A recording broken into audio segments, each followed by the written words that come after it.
아브라함의 창세기 15장 6절에서의 믿음의 대상과 의인은 예수 그리스도가 아닌 여호와, 즉 창조주 하나님, 다시 말해 경륜적 삼위일체 하나님 중 1위 성부 하나님이시며 법정적 칭의가 아닌 또 다른 칭의, 즉 윤리적 칭의를 얻었습니다. 그런데 개신교는 믿음과 의를 예수 그리스도를 향한 믿음과 법정적 칭의만으로 한정 짓고 있는 바, 개신교는 하나님과 의를 폐기시키고 있습니다.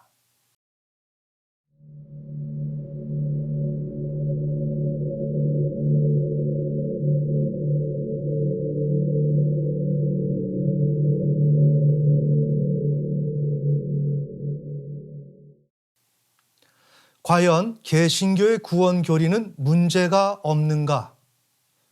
개신교에 의하면 인간은 하나님을 향한 믿음이 없이 단지 예수 그리스도만을 믿음으로 구원을 얻습니다. 반면에 성경에 의하면 인간은 하나님을 믿은 후 예수 그리스도를 믿어 구원을 얻습니다. 바로 이런 이유 때문에 개신교는 하나님과 의를 폐기시켰습니다. 그러면 이번 시간은 이에 대해서 살펴보겠습니다. 개신교에 의하면 타락한 죄인은 예수 그리스도만을 믿으면 법정적 칭의, 구원을 얻습니다. 의로움을 얻기 위해 인간 편에서 준비할 것은 그 어떤 것도 없습니다. 안토니 후크만은 개혁주의 구원론 123페이지에서 다음과 같이 말합니다.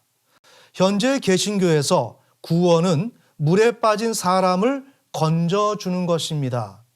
죄인은 단지 수혜자일 뿐입니다. 왜냐하면 죄 문제 해결을 위해 그 어떤 대안조차도 제시할 수 없는 존재이기 때문입니다.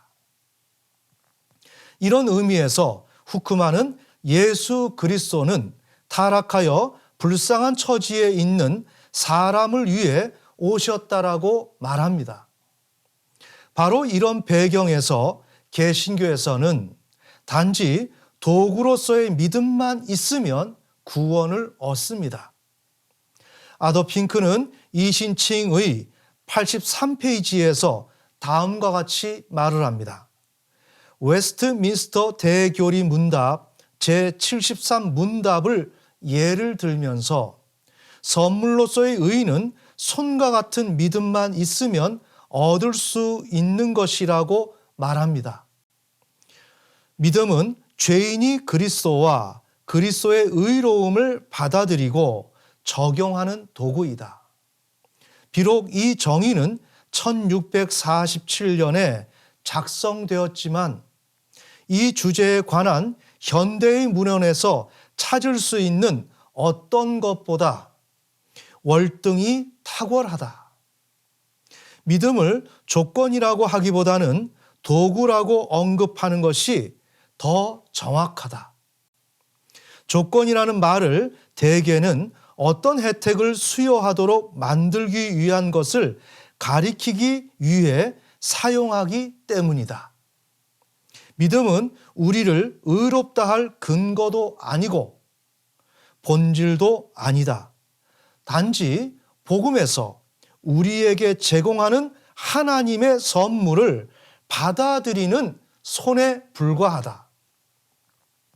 따라서 개신교에 의하면 타락한 죄인은 의를 전달받기 위한 도구로 사용되는 믿음만 있으면 구원을 얻을 수 있습니다.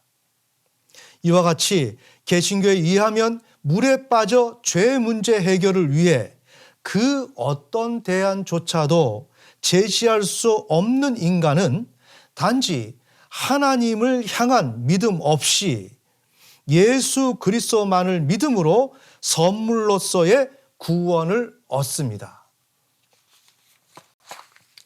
그런데 개신교는 상기의 사실을 성경 전체에 애써 적용하고 있습니다. 그렇다면 개신교의 입장, 즉 타락한 인간은 하나님을 향한 믿음, 즉 인간의 역할 없이 구원을 얻는 것일까요? 다시 말하자면 단지 예수 그리스도만을 믿음으로 구원을 얻는 것일까요? 그러나 믿음의 조상 아브라함은 창세기 15장 6절에서 예수 그리스도가 아닌 여호와, 즉 창조주 하나님을 믿었습니다. 그 결과 의롭다함을 얻었습니다. 여기서 여호와는 아브라함 이후 먼 세대의 어느 후손에게 예수 그리스도를 탄생하게 하실 하나님도 아닙니다. 왜냐하면 아브라함은 창세기 15장 6절에서 의롭다함을 얻기 전에 자신의 가계를 이어받을 바로 그 자손에 대해 고민하고 있었기 때문입니다. 우리는 이에 대한 것을 KJV 창세기 15장 2절에서 3절 또한 15장 4절에서 확인할 수 있습니다. 그러면 이 내용을 읽어보겠습니다. 15장 2절에서 3절. 나는 아이가 없이 지내오며 내 집의 청지기는 다마쿠스에서 온 엘리에셀이니이다 하고 주께서 내게 씨를 주지 아니하였은즉 보소서 내 집에서 태어난 자가 내 상속자이니이다. 네, 그 다음에 4절을 읽습니다. 이 사람은 내 상속자가 아니요 오직 내 뱃속에서 나올 자가 내 상속자가 되리라 하시더라. 따라서 아브라함은 창세기 15장 6절에서 예수 그리스도와 직접적으로 관련된 하나님을 믿지 않았습니다. 오히려 예수 그리스도와 직접적인 관련이 없는 하나님을 믿었습니다. 그 결과 의롭다함을 얻었습니다. 의롭다함을 얻은 이후에도 최초 자신이 믿은 그 하나님을 보다 완전하게 믿을 수 있기 위해 자신의 전 인생을 바쳐야만 했습니다. 그 후에야 하나님을 완전하게 믿을 수 있게 되었으며 창세기 15장 6절에서 얻은 의도 성취될 수 있었습니다. 우리는 이 사실을 신약시대 야고보가 아브라함이 얻은 의를 해석한 것에서도 확인할 수 있습니다. 다음은 제가 야고보서 2장 21절에서 23절을 정리한 내용입니다. 아브라함은 창세기 15장 6절에서 하나님을 믿음으로 의롭다함을 얻었습니다. 그러나 그 믿음은 불완전했으며 그 의 또한 미완성된 수준에 있었습니다. 그러나 아브라함이 창세기 22장에서 자신의 아들 독자 이삭을 제단에 바치는 행위로 말미암아 창세기 15장 6절에서 의롭다함을 얻을 때의 그 믿음도 완전해지고 그 의도 성취되었습니다. 따라서 믿음의 조상 아브라함은 창세기 15장 6절에서 예수 그리스도가 아닌 여호와, 즉 창조주 하나님을 믿었습니다. 그 결과 의롭다함을 얻었습니다. 그러나 그 믿음과 의는 불완전하고 미완성된 수준에 있어서 창세기 22장을 통과하면서 완전해지고 성취되는 변화의 과정을 거쳤던 바, 특별히 그 의는 법정적 칭의가 아닙니다.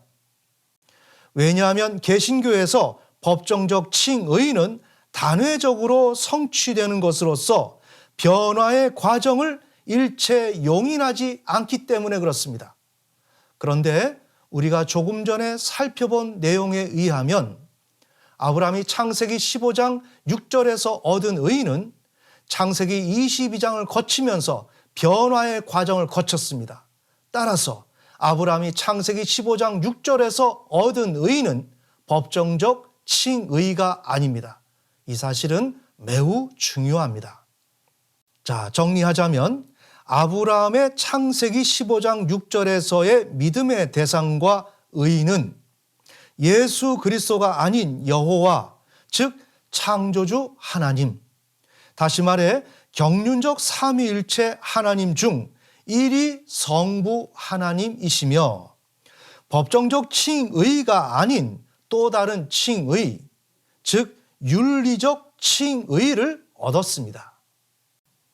그런데 개신교는 믿음과 의를 예수 그리스도를 향한 믿음과 법정적 칭의만으로 한정 짓고 있는 바, 개신교는 하나님과 의를 폐기시키고 있습니다.